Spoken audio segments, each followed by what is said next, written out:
Pasko ay panahon ng pagtutulungan, kabutihan at pagbibigay ng pag-asa sa kapwa. Ito ang nagpapaalala sa atin na sa bawat pangamba, may bisig na handang umalalay. At sa bawat unos, may pusong bukal na handang tumulong at umagapay. Higit nating na ipapakita ang diwa ng kabayanihan at malasakit, kung saan nakakapagbigay tayo ng liwanag sa buhay ng iba, lalo na sa oras ng pangailangan. Noong Nobyembre 9, sa kasagsagan ng Bagyong Tino, binalot ng takot ang lalawigan ng Cebu. May mga bahay na tuluyang nalubog sa baha, kabuhayang biglang napinsala, at mga mahal sa buhay na nalagay sa bingit ng panganib.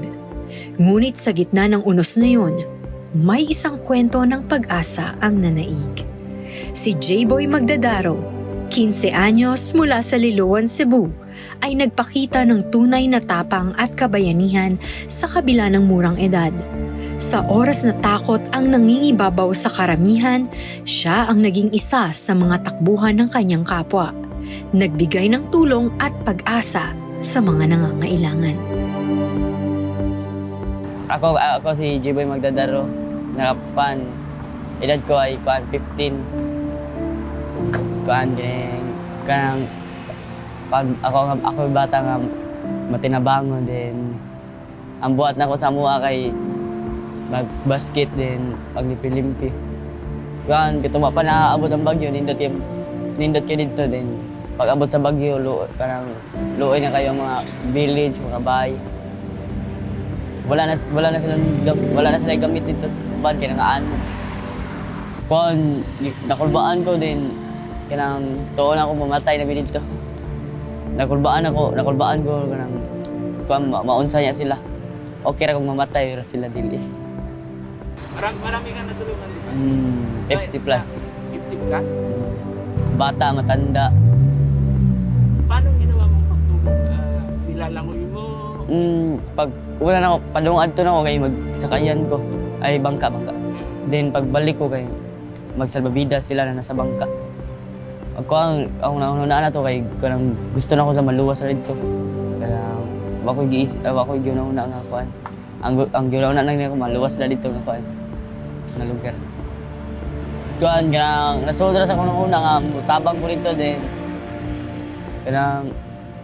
Kanang nasod sa kuno nga mutabang ko dito kay luoy kay sila dito kuan. Daghan may minanabang pero ako ang pinakabata. Kuan ang nasa kuno na to nang kuan na sila maabot sila sa safety nga lugar.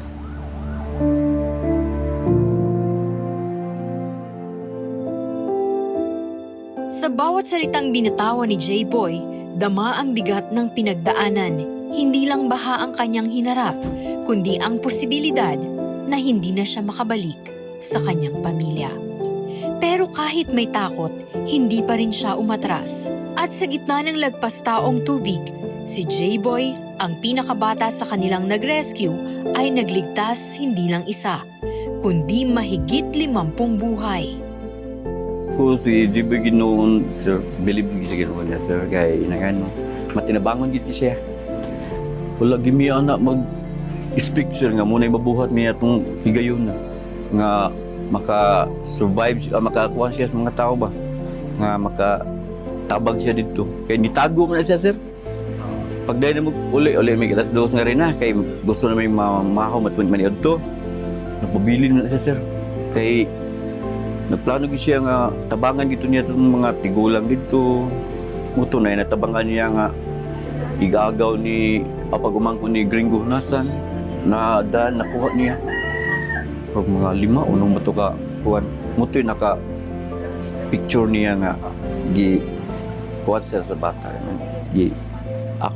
Sa ako walang ginoon, sir. Believe siya yung iboy gid, sir, kay di ko siya kay nanaw sa mga kuhan, sir, ba? Tabang siya. Kung tabang mo ng Diyod na ba? Dili siya inanang tabit ang isipan. Basta tanaw niyang tabang Diyod siya. Di gid siya kinanang dong, tabang yung mga tabang siya. Wagi siya yung nga imo pang agdahon siya. Tanaw niya nga lisod. Apiki ang tao nga nagkinahanglag tabang-tabangon yun. Sa mga mata ng isang ama, Si J-Boy ay anak na dapat niyang protektahan. Ngunit noong araw na iyon, nakita niya ang anak na mas handang protektahan ng iba. At habang nagpapatuloy ang pag-rescue, isang social media post ang nag-viral. Isang kwento ng isang binatilyo na sa gitna ng baha, pinili na magsalba ng buhay ng iba. Ang social media post na ito ay umantig sa puso ng libu-libong Pilipino.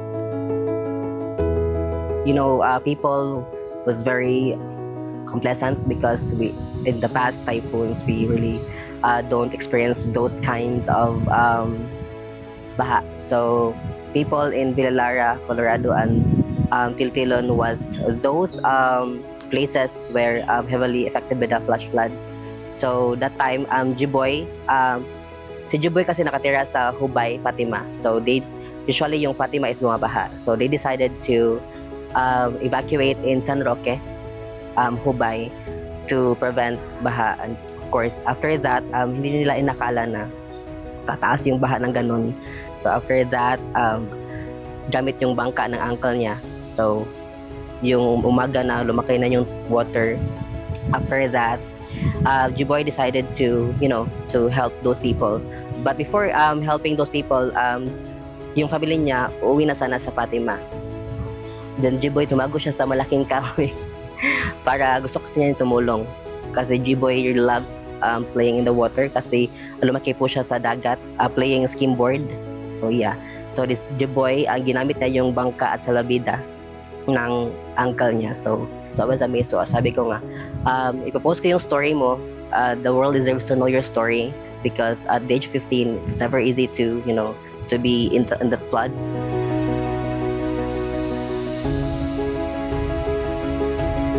Sa paaralan, hindi lamang tapang ang kilalang mayroon si J-Boy kundi kabaitan, respeto, at pusong laging handang magbigay.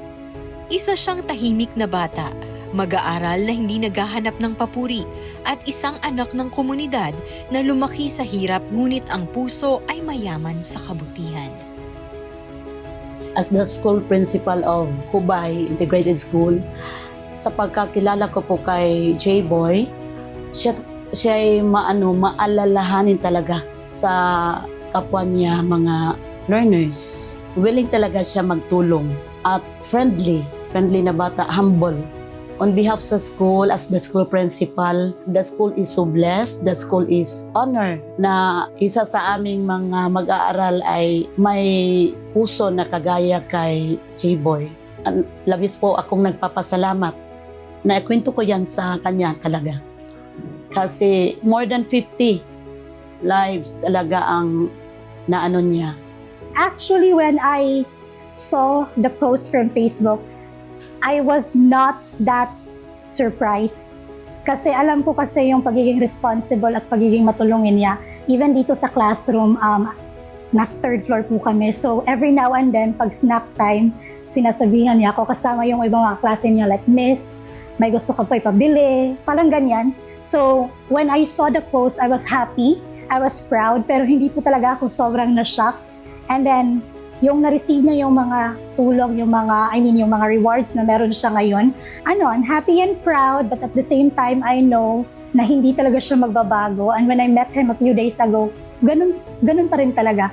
So, I'm beyond proud that he is from our school, and at the same time, I'm beyond proud that kung ano siya noon, yun pa rin siya ngayon.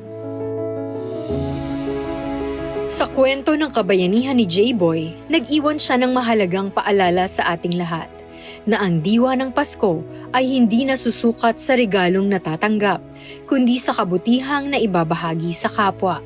Sa gitna ng unos, pinili niyang maghatid ng pag-asa at sa murang edad, ipinakita niya na kahit sino ay kayang maging liwanag sa buhay ng iba.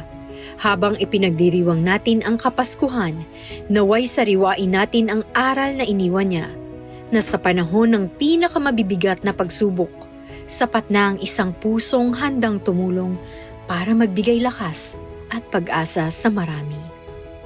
Ito ang kwento ni J-Boy, ang batang bayani ng Cebu, isang mabuting loob na nagniningning sa gitna ng unos at nagpapaalala kung ano ang tunay na pagpapahalaga at pagmamalasakit sa kapwa.